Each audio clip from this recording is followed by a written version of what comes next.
కారం పొడిలో రసాయనాలు, టీ పొడిలో రంపపొట్టు, నెయ్యిలో పామాయిల్, పచ్చళ్లలో కెమికల్స్, నిల్వ ఉంచిన మాంసాలు, పండ్లకు రసాయన పూతలు. ఇలా చెప్పుకుంటూ పోతే ఎన్నో కల్తీలు. నిగనిగలాడేలా ప్యాకెట్లు, దానిపై బ్రాండెడ్ కంపెనీ లోగోలు పెట్టి మాయ చేస్తున్నారు. ఏది అసలు ఏది నకిలీయో గుర్తించడానికి వీల్లేకుండా బోల్తా కొట్టిస్తున్నారు. ఇంత జరుగుతుంటే ఫుడ్ సేఫ్టీ అధికారులు ఏం చేస్తున్నారు? అసలు కల్తీకి సంబంధించి చట్టాలు ఏం చెప్తున్నాయి? కంచంలో కాలకూట విషయంపై ఇవాల్టి స్పెషల్ డిబేట్.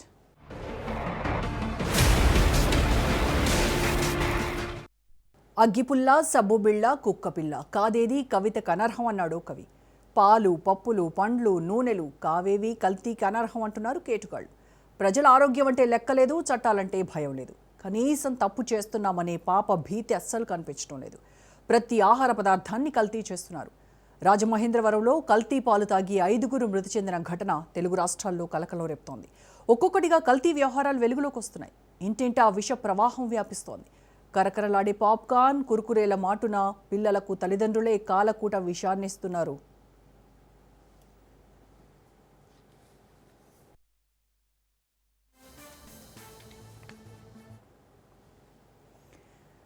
నిత్యం ఉపయోగించే ఆహారాలే కల్తీగాళ్ల టార్గెట్. ఇప్పుడు మార్కెట్లో దొరికే ప్యాకెట్ పాలు ఎంతవరకు స్వచ్ఛమైనవి అనేది పెద్ద ప్రశ్నగా మారింది.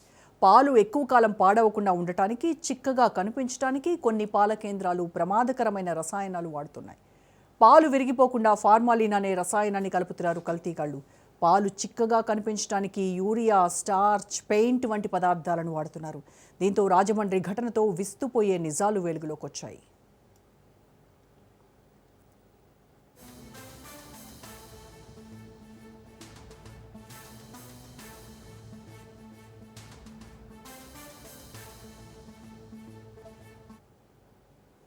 తిండి కలిగితే కండ కలదోయ్, కండ కలవాడే మనిషోయ్ అన్నారు గురజాడ అప్పారావు. కండ సంగతి పక్కన పెడితే మనిషి ఆరోగ్యంగా జీవించాలంటే నాణ్యమైన ఆహారం అవసరం. ఎంత సంపాదించినా ఆహార పదార్థాలకే అధికంగా ఖర్చు చేస్తాం. తిండి విషయంలో రాజీ పడితే బతుకుబండి సాగదు. ఆ భావనే కల్తీ వ్యాపారులకు బలంగా మారుతోంది. అధిక లాభాలకు ఆశపడి ప్రజారోగ్యంతో చెలగాటమాడుతున్నారు. హైదరాబాద్, విజయవాడ, గుంటూరు, వరంగల్ నగరాల్లోనే కల్తీ దందా ఎక్కువగా సాగుతోంది. తూతూ మంత్రంగా ఆహార భద్రత, టాస్క్ ఫోర్స్ దాడులు ఉండటంతో కల్తీ వ్యాపారులు రెచ్చిపోతున్నారు.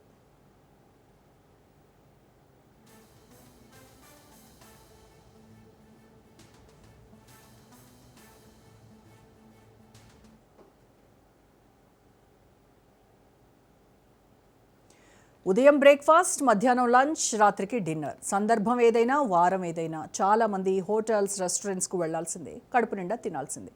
అందుకే కస్టమర్లను టార్గెట్ చేస్తున్నాయి మేనేజ్మెంట్లు. వినియోగదారుల అవసరాన్ని అవకాశంగా మలుచుకుంటున్నాయి. రకరకాల ఫ్లేవర్లు కలుపుతూ కంచాల్లో కాలకూట విషాన్ని నింపుతున్నాయి. క్వాలిటీ ఫుడ్కు బదులు పాయిజన్ పెడుతున్నారు హోటల్, రెస్టారెంట్ల నిర్వాహకులు.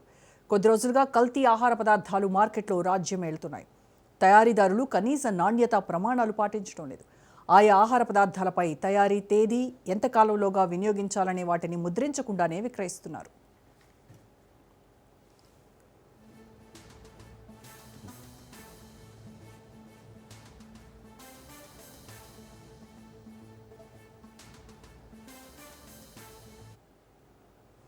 నిజానికి ఆహార భద్రతా ప్రమాణాల చట్టం 2006 ప్రకారం నాసిరకం ఉత్పత్తులు అని తేలితే సెక్షన్ 51 ప్రకారం 5 లక్షల వరకు జరిమానా విధిస్తారు.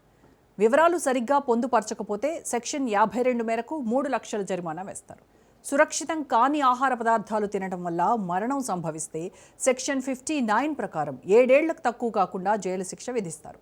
10 లక్షలకు తక్కువ కాకుండా జరిమానా విధించవచ్చు. అలాగే లైసెన్స్ లేకుండా వ్యాపారం సాగిస్తే సెక్షన్ 63 ప్రకారం 6 నెలల వరకు కారాగారంతో పాటు 5 లక్షల వరకు జరిమానా ఉంటుంది.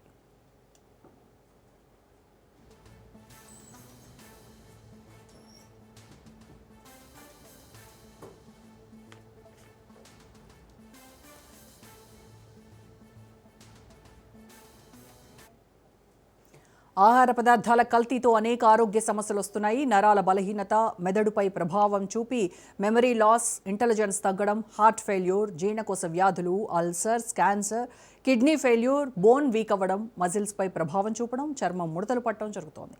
వాడిన వంట నూనెను 2-3 సార్లు వాడటం వల్ల జీర్ణకోశ సమస్యలతో పాటు గుండెపోటు వచ్చే అవకాశాలు ఎక్కువ. పూర్తి స్థాయిలో ప్రభుత్వ నిఘా లేకపోవడం, సిబ్బంది కొరత, అరకొరగా తనిఖీలు చేస్తుండడం కల్తీగాళ్లకు కలిసొస్తోంది. వినియోగదారులు ఏమరపాటుగా నాసిరకం ఆహారాన్ని తింటే హోటల్ బిల్లులే కాదు హాస్పిటల్ బిల్లులు కూడా చెల్లించాల్సిందే. వినియోగదారులారా జర భద్రం, వీలైనంత బయట ఫుడ్కు దూరంగా ఉండండి, లేదంటే మీ ప్రాణాలను మీరే పణంగా పెట్టిన వారు అవుతారు. డబ్బులిచ్చి మరీ అనారోగ్యాన్ని, జబ్బులను కొనుక్కున్నట్టే అవుతోంది.